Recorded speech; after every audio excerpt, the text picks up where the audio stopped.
What's up, YouTube? Today we're here at UT's Portfolio Final Critique to critique some portfolios, and we're here with the creative director slash creative recruiter Frank Oggeri to see what he looks for in a new creative candidate.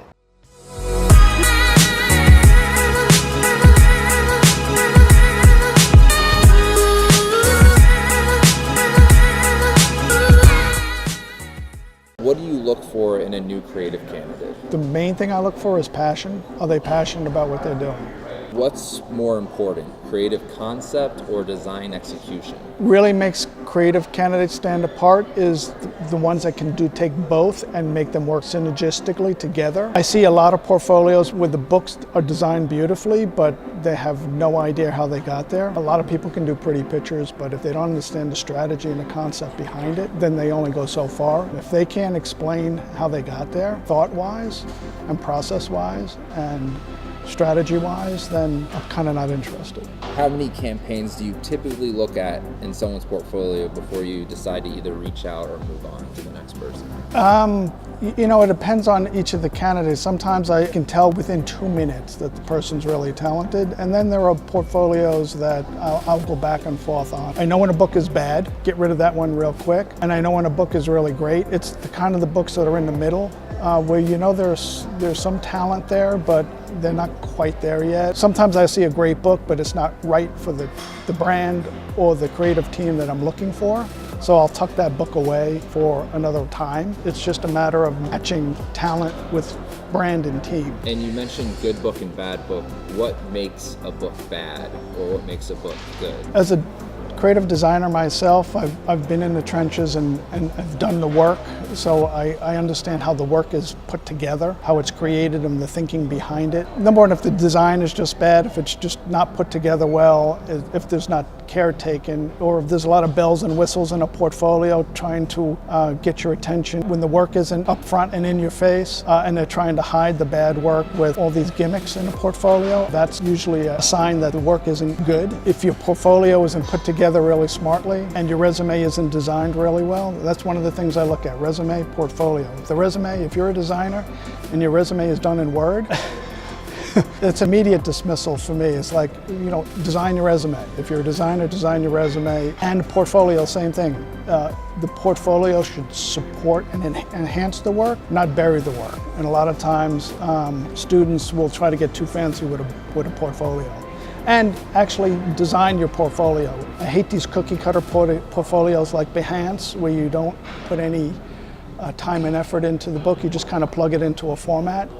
That to me, that says you're kind of lazy. Build it in Squarespace, build it in Wix, or just build it from the ground up. And you mentioned gimmicks and things like that. I think it's been an interesting ad trend for students where now everyone, when they hear 360-degree campaign, they think, oh, I need a billboard, I need a radio spot. And most frequently, everyone's like, I need an app. But what do you think about when people are showing executional work or work that works with the concept? Like, is it important for you as a recruiter to see, yes, they can do a billboard, yes, they can do a website, yes, they can do an app? If you're a good designer, you could design anything. If the strategy calls for an app, if the program calls for a billboard, or social media content, then it should be in there. But just don't be creating apps for creating apps' sake. If the idea calls for it, then it should be in there. And I look for that. I look for programs that go pretty deep, depending on what the strategy is and what the brand is calling for and who you want to be talking to.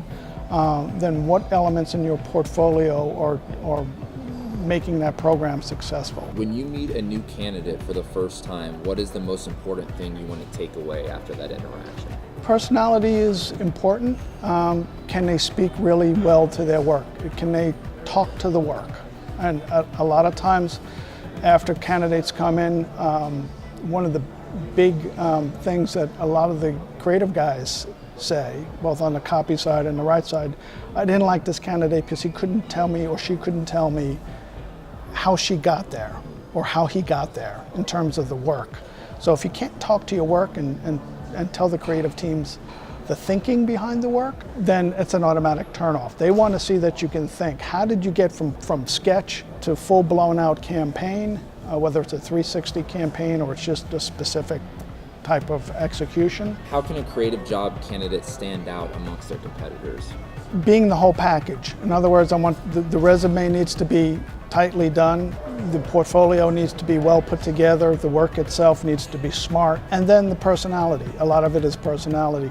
Be outspoken, be passionate when you talk about your portfolio, be prepared, know what kind of questions recruiters are going to ask, because we do ask all the same type of questions. If you're going to an interview, make sure you do your homework on what kind of agency you're interviewing at. If you have the knowledge about the agency and the brands that you're interviewing for, you're going to get positive reaction from the people interviewing you. You brought up, all recruiters ask the same type of questions.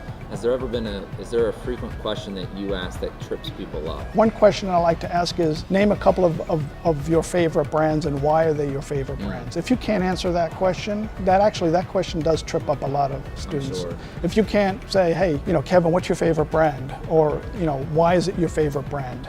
You better have a good answer to it, because this is a business of branding and creating stuff for brands.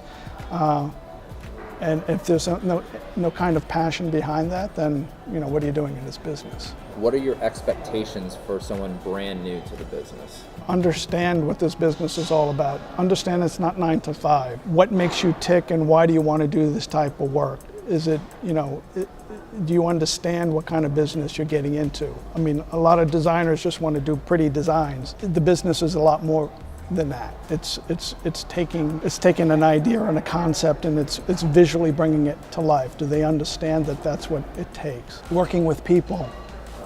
Do you like to work with people? One of the things about a conversation between me and a young designer or copywriter or strategy person is, this is a business of people. Does that person kind of get along with people? Can they actually work in an agency environment where there's a lot of compromise and give and take between your idea or somebody else's idea?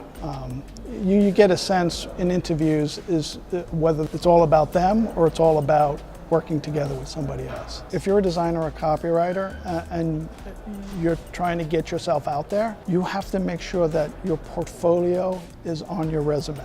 If I'm looking at resumes or you send me a resume and there's no way of me finding your work, I pass you on. The days of resumes or portfolio upon request are over. Make sure that your work is very accessible, whether it be on LinkedIn, you should always have a link. Whether you're sending somebody your resume, I should always have a link to your portfolio from your resume, and you should always have an online portfolio. If somebody sends me a PDF of their work, it's kind of old school and it doesn't fly anymore. You can't believe how many resumes I see that don't have that link. It's mind-boggling to me.